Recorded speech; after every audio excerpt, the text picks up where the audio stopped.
Bienvenidos, yo soy el profesor Martín Argañarás de la Cátedra de Biología Celular y Molecular, y en la clase de hoy vamos a desarrollar el tema síntesis y maduración del ARN. Este tema está comprendido en la unidad temática 3 del programa de la materia, la cual se titula Transcripción y Control de la Expresión de Genes. Dentro del tema síntesis y maduración del ARN, tenemos los conceptos de transcripción en procariotas, el nucleón bacteriano, el control de la expresión de genes dentro del nucleón y el control positivo y negativo del mismo. Estos temas no se van a tratar en esta clase y queda en ustedes desarrollarlos y estudiarlos. Sí vamos a tratar los temas que están relacionados con eucariotas, que son transcripción y procesamiento de ARN en eucariotas, las secuencias conductoras, tipos de ARN polimerasa, factores de transcripción generales, inicio de la transcripción. También vamos a ver la elongación y la terminación de la transcripción y la maduración del transcripto primario, y para otra clase queda transcripción de la ARN polimerasa 1 y 3.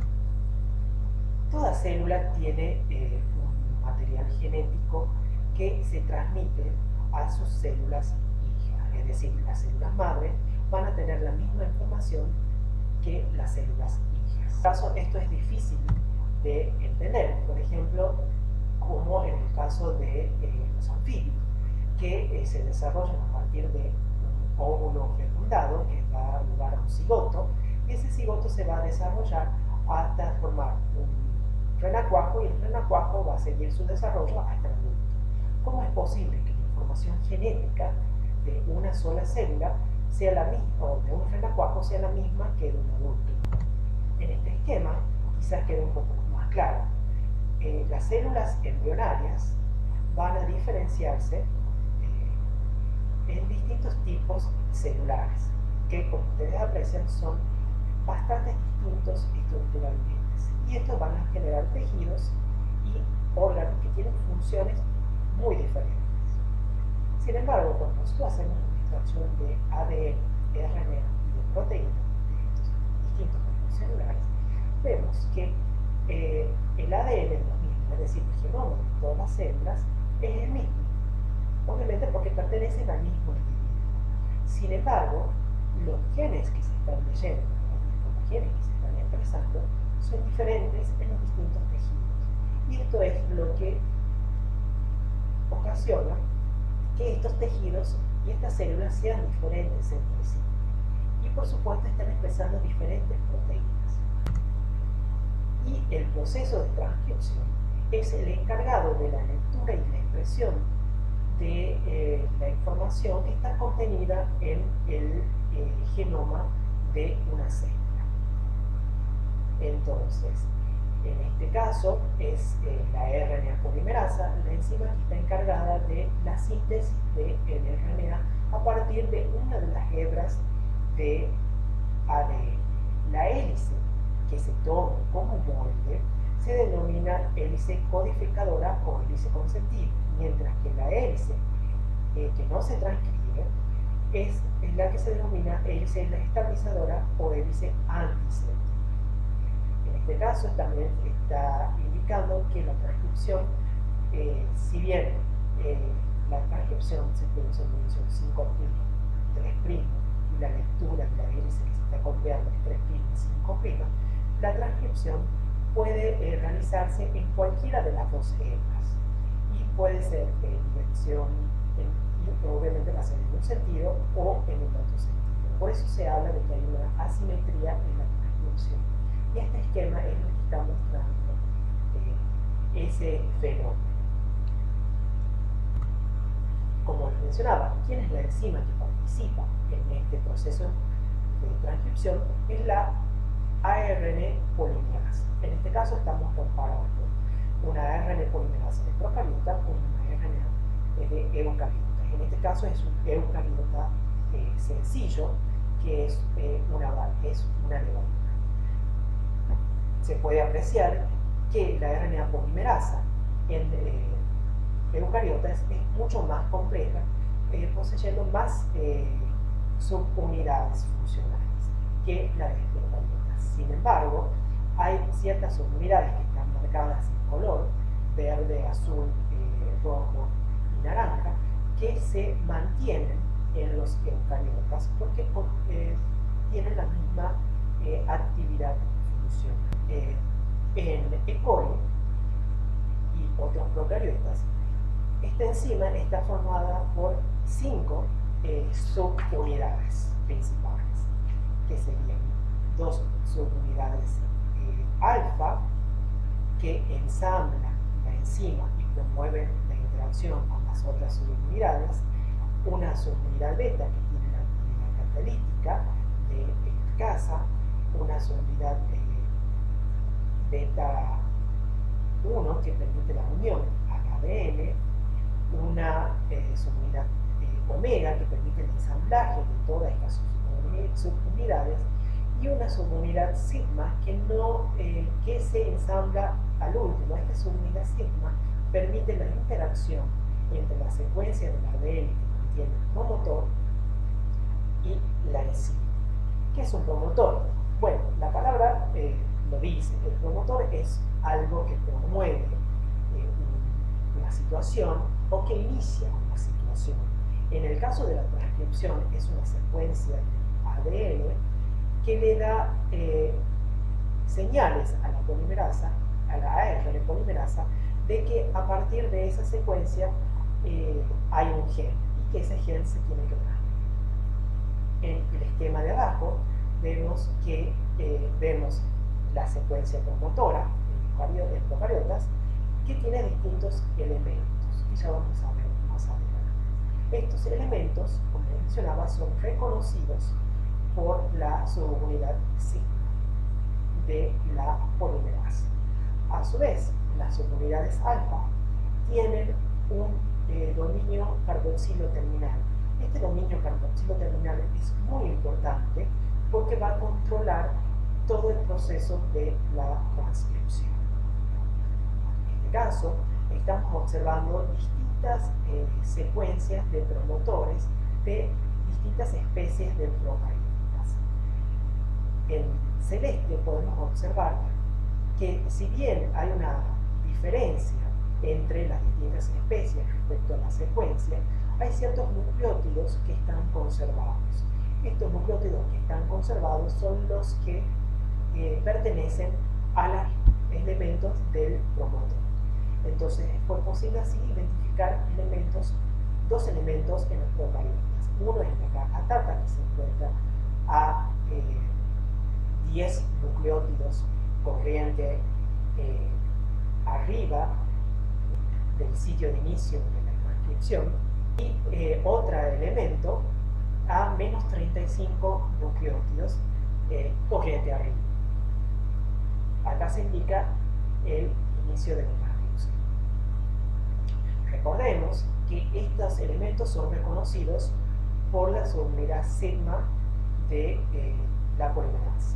La transcripción también tiene un inicio, una elevación y una terminación, pero vemos que ya es un poco más complejo, porque a la polimerasa está regulada por distintos factores de iniciación de la transcripción. Estos factores se eliminan y son reemplazados por factores que participan en la renovación. Y estos factores que participan en la renovación son factores negativos y factores positivos.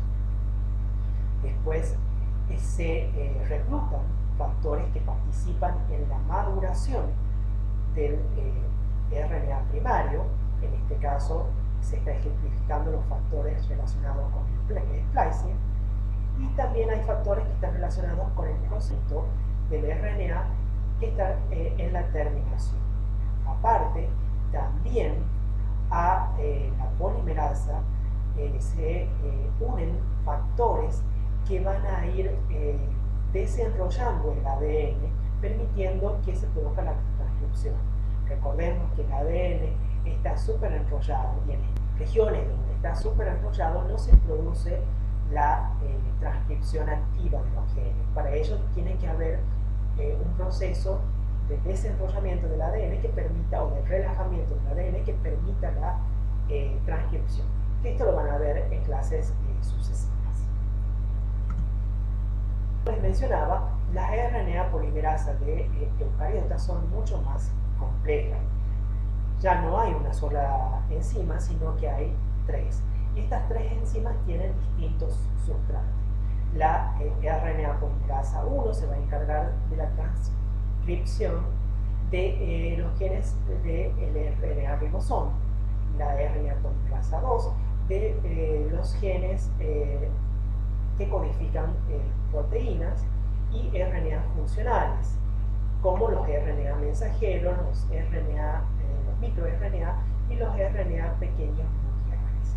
Mientras que la RNA 3 se va a encargar de la transcripción de los genes que están relacionados a los RNA de transferencias, que son nucleolares pequeñas, como los C, que están relacionados con el splicing alternativo, o también la subunidad 5S de RNA ribosoma. Y tienen distintas subunidades, muchos más de las que tienen las enzimas de procariotas.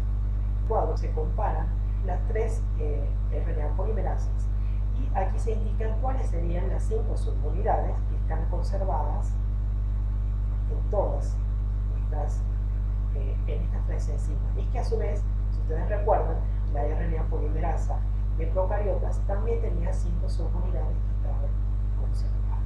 Aparte de estas subunidades, hay otras más que van complejizando la estructura y la función de estas enzimas. Al ser todas estas enzimas diferentes y tener distintos sustratos, también se van a unir a distintas regiones promotoras. En este esquema se esquematizan las distintas regiones, que lo vamos a desarrollar más adelante en detalle. Simplemente quería que presten atención que, por ejemplo, algunos de estas regiones promotoras se encuentran corriente abajo del inicio de la transcripción, mientras que otras se encuentran corriente arriba del inicio de la transcripción. Y es posible diferenciar distintos elementos en estas secuencias promotoras. Específicamente, el promotor, la ARN polimerasa 2, tiene distintos elementos. Tiene la caja TATA, que es un elemento que está conservado con los procariotas. Tiene un elemento de respuesta al TF2B, que es el factor de la transcripción 2B. Tiene un elemento iniciador. Tiene un elemento de control distal. Tiene varios elementos de control distal. Y tiene un elemento de unión al promotor. Como ustedes pueden ver, todos estos elementos tienen una secuencia consenso que está conservada en las distintas especies, y todos estos elementos son reconocidos por factores de inicio de la transcripción de la RNA polimerasa 2. Por eso el nombre, factor de transcripción de la polimerasa 2. Uno de los factores que es el primero en reconocer el sitio promotor, es el factor D. Este factor D está formado por distintas subunidades. Entre ellas está la TBP, que es un péptido de unión a la caja TATA. Este péptido de unión a la caja TATA se une a la molécula de ADN y produce una curvatura de la misma. Esto permite que se asocien los otros factores. Después tenemos factores que se denominan TAF, que son factores asociados a la TDP. Estos factores, si ustedes ven, van a reconocer distintos elementos que están presentes en el promotor, como el elemento iniciador, el elemento de unión al promotor, y aparte van a facilitar la acción de enzimas que van a permitir la relajación del ADN que está superenrollado para que se produzca la transcripción. Entonces acá está indicando que se va a producir una acetilación de la cistona y una metilación de la cistona, permitiendo el acceso de todos estos factores de la polimerasa a los promotores para que se produzca la transcripción. Aparte, después tenemos el factor B, que se va a unir a, o va a reconocer métodos de reconocimiento del factor B. Entonces, estos son los primeros factores de inicio de la transcripción que van a reconocer al promotor. Luego siguen otros factores que se van a ir reclutando de manera secuencial y que van a reclutar a la RNA polimerasa 2. Una vez que está reclutada la RNA polimerasa 2, se van a reclutar dos factores, que es el factor E y el factor H. Y una vez que estos factores se recluten, entonces se puede iniciar la transcripción. El factor H es un factor que tiene actividad helicasa, por lo que va a permitir que se abran las dos hebras de ADN para que se copie la hebra conseguida. En este cuadro se muestran los distintos factores que participan en la transcripción, que corresponden a los factores que vimos en la diapositiva anterior. Habla del peso molecular, de las subunidades que conforman estos factores y cuál es la función de los mismos. Respecto al factor H, este es un factor que es una proteína multimérica, como estamos observando, que está formada por distintas subunidades que tienen distintas funciones. Entonces tenemos acá la proteína XPB y la XPG que tienen la función helicasa y también nucleasa, y que van a permitir la apertura de la doble. Y también, que es muy importante, tenemos una ciclina H y una quinasa 7 que forman una subunidad con actividad quinasa. Esta quinasa 7 va a fosforilar el CTD, la RNA polimerasa. Si ustedes recuerdan, yo les había mencionado que el CTD es el dominio carboxilo terminal, es muy importante para la regulación de la transcripción y se regula a través de la fosforilación. Una cosa importante es que este factor, el TF2H, participa en la reparación del ADN y lo vamos a ver más adelante. Había mencionado la importancia del CTD y que se fosforila.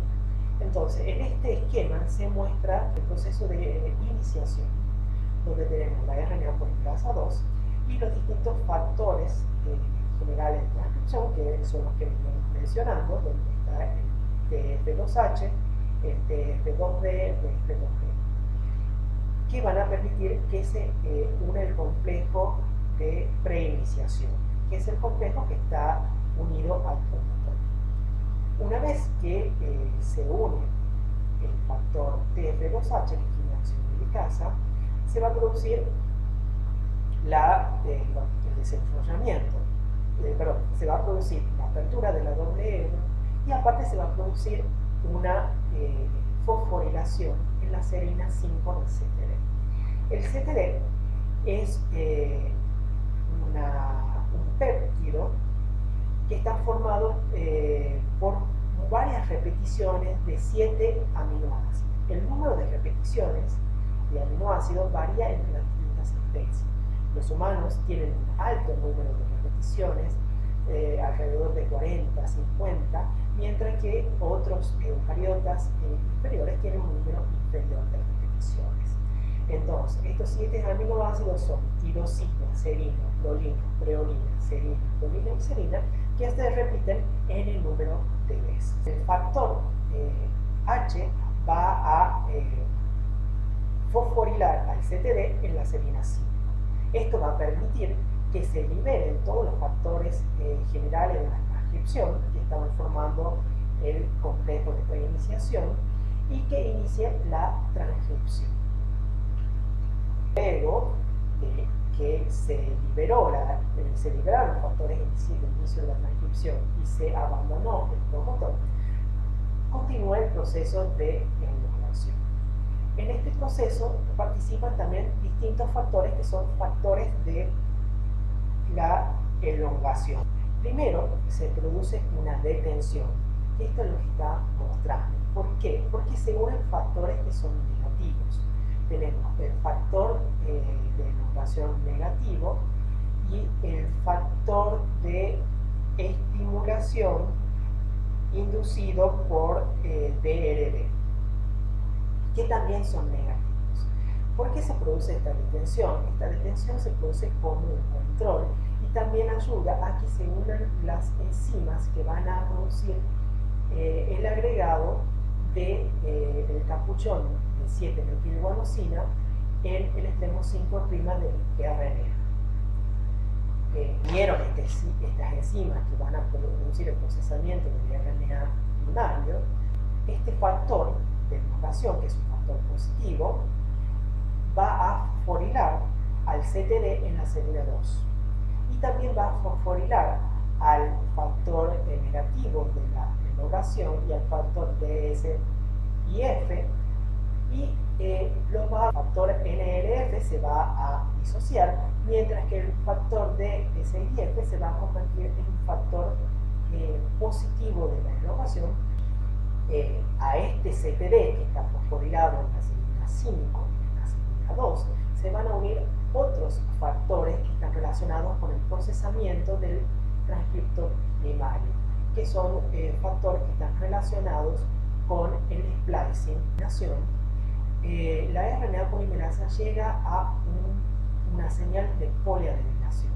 Esta señal de poliademinación indica que ahí termina el gen o la secuencia codificante para proteínas. Por lo tanto, esto es una señal para que termine la transcripción. Sin embargo, la RNA polimerasa continúa transcribiendo más allá de ese sitio de poliademinación, de la señal de poliademinación y el sitio de poliademinación. Entonces, ¿cómo se termina la transcripción? Hay dos teorías. Una de esas teorías fue formulada en este trabajo por el doctor Kornblich, que es un doctor argentino que trabaja en Buenos Aires, en la UNI. Esta es la teoría del torpeo, que dice que a medida que se va transcribiendo la molécula de la hebra de ADN más allá del sitio de poliademinación, se va a generar que, bueno, en el sitio de poliademinación se produce un corte, y este corte va a producir un extremo 5' que no tiene el capuchón o la caperuza. Este extremo 5' es susceptible a ser atacado por enzimas exonucleasas. Una de ellas es la XRN2. Entonces, esta enzima va a empezar a degradar el fragmento de RNA que se sigue transcribiendo hasta que alcanza la polimerasa 2. Cuando esta enzima llega donde está la polimerasa 2, se produce una alteración de la conformación de la unión de la polimerasa 2 a la hebra del ADN y a los factores que están unidos en la misma. Falla en la conformación, hace que se libere y que se termine la transcripción. Otra teoría es la alostérica.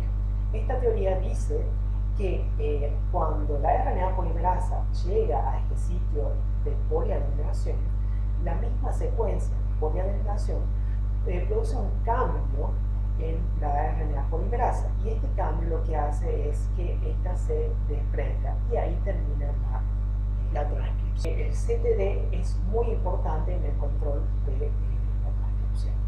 Entonces, en este esquema se grafica la RNA polimerasa con su CTD, a la cual se han unido distintos factores de transcripción primario que forman el complejo de preiniciación.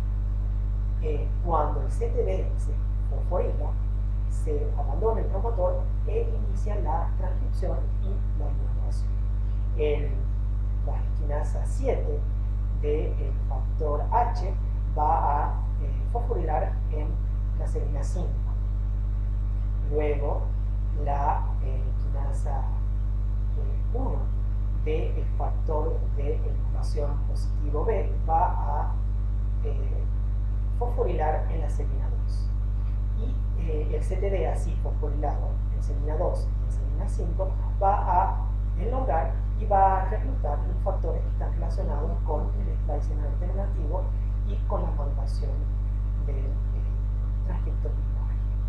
Después se va a perder la fosforilación en la serina 5 y solamente va a quedar la fosforilación en la serina 2. Y cuando la serina 2 está fosforilada es cuando se produce el reclutamiento de los enzimas y de las proteínas y factores que están relacionados con la terminación de el RNA, de la transcripción. El reclutamiento de estos factores es el que el modelo alostérico va a permitir que se produzca una alteración en la conformación del complejo de la polimerasa con el ADN y que se termine la transcripción. La fosforilación del CTD no solamente regula la transcripción, sino la maduración del RNA. Aquí se muestra cómo, como hemos mencionado, que la fosforilación en el extremo del CTD, en la serina 5, va a reclutar las enzimas que están relacionadas con el agregado del capuchón en el extremo 5. La fosforilación en serina 5 y 2 va a reclutar a todas las proteínas, las ribonucleoproteínas que están relacionadas con el spliceosoma, es decir, la eliminación de los intrones. Y la fosforilación en la serina 2 está relacionada con los factores de la terminación del corte y la polia. En este caso, vemos el proceso de capping o de agregado del capuchón en el extremo 3' del RNA mensaje. Participan distintas enzimas y lo que se va a producir es una eliminación de uno de los fosfatos, produciendo un bifosfato en el extremo 5'. Después va a participar una guanina transferasa que va a transferir la guanina a este extremo 5', formando un trifosfato y un enlace inusual porque va a ser un enlace 5,5-fosfato, no el enlace típico 5,3 fosfato, fosfodiéster. Y después se va a producir la transferencia del metilo hacia la guanina. Y así queda formado este capuchón que impide la degradación del RNA que se está formando. Luego tenemos lo que está splicing, el splicing o la modulación. En este participan ribonucleoproteínas, que si ustedes recuerdan, el RNA pequeño nuclear Q6 era sintetizado con la polimerasa 3. En este esquema, en este gráfico, se puede ver la estructura de la ribonucleoproteína Q6. Esto es para que ustedes vean que son complejos proteicos con RNA que están formados por diferentes subunidades de proteínas. En el spliceosoma, con sus 5 ribonucleoproteínas, llegan a participar hasta 150 proteínas adicionales y tiene el tamaño de un ribosoma. En este esquema se ven las distintas ribonucleoproteínas que están participando, como la U1, la U6 y la U2. Y está mostrando cómo estas proteínas, por la complementariedad entre el RNA pequeño nuclear con el RNA transcripto primario, van a reconocer ciertas regiones en los intrones que deben ser eliminadas. Entonces, el A1 va a reconocer las regiones y la secuencia GU en el extremo 5' de los intrones, mientras que la ribonucleoproteína 2 va a reconocer una región en el medio del intrón, donde se encuentra el sitio de ramificación. Después tenemos una proteína de unión al sitio de ramificación que no participa, ya que no lo reconoce por complementariedad como la ribonucleoproteína. En este esquema está simplificado y tenemos señales que son reconocidas por estas ribonucleoproteínas. Estas señales se encuentran tanto en el 5' como en el 3' del intrón y en la región interior del intrón. Está caracterizado por un ataque hidrofílico de la adenina hacia el extremo 5, en el extremo 3' del exón o 5' del intrón. Entonces, en una primera etapa, la proteína de unión de la ramificación se va a unir a la región donde se encuentra la adenina. Luego, esta proteína es, y a su vez, la región AG es reconocida por un factor asociado a la ribonucleoproteína 2. Este factor va a permitir que se una la ribonucleoproteína 2 desplazando de la proteína de unión al sitio de la unificación.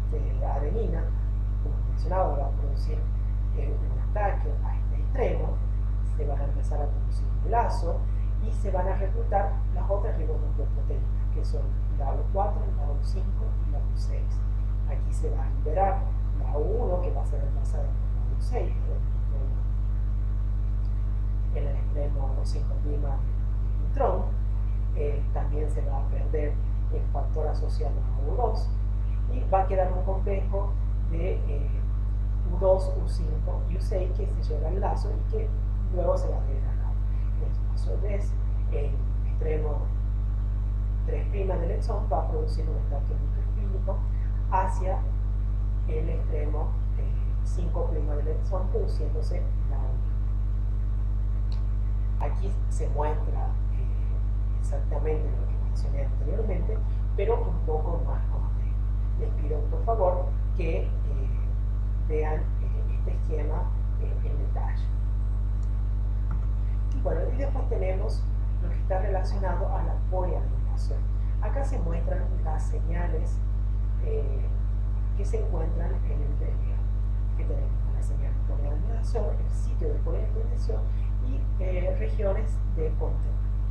En el RNA que se está transfiriendo tenemos la secuencia de señal de la poliadenación, que después tenemos el sitio de poliadenación y, como les mencionaba, estas regiones que son ricas en guanina y uracilo, que se encuentran tanto corriente abajo como corriente arriba.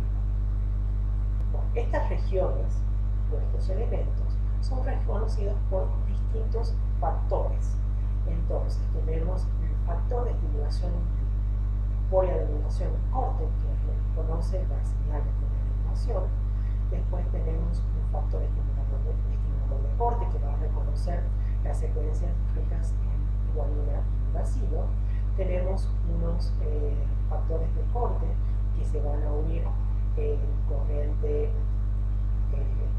arriba del sitio de poliadenación, y tenemos la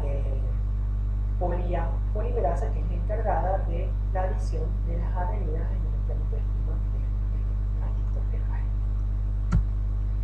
En este esquema se ve cómo es el proceso.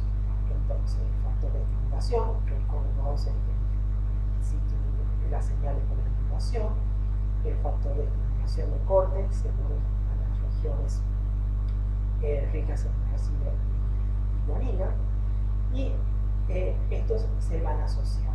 Este factor de estimulación de la poliadenación de corte tiene una actividad de isonucleasa, que es la que va a permitir el corte del transcripto primario.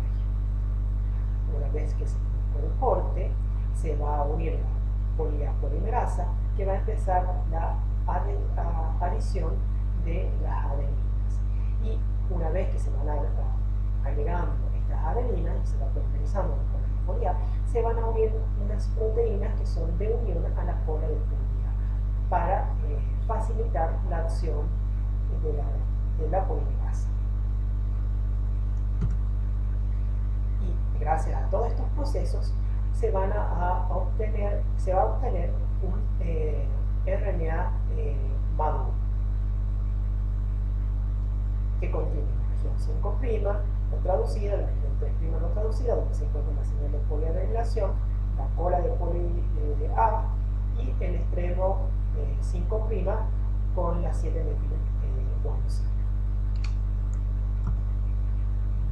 Con esto terminamos esta primera parte de este tema. Los espero para las próximas clases.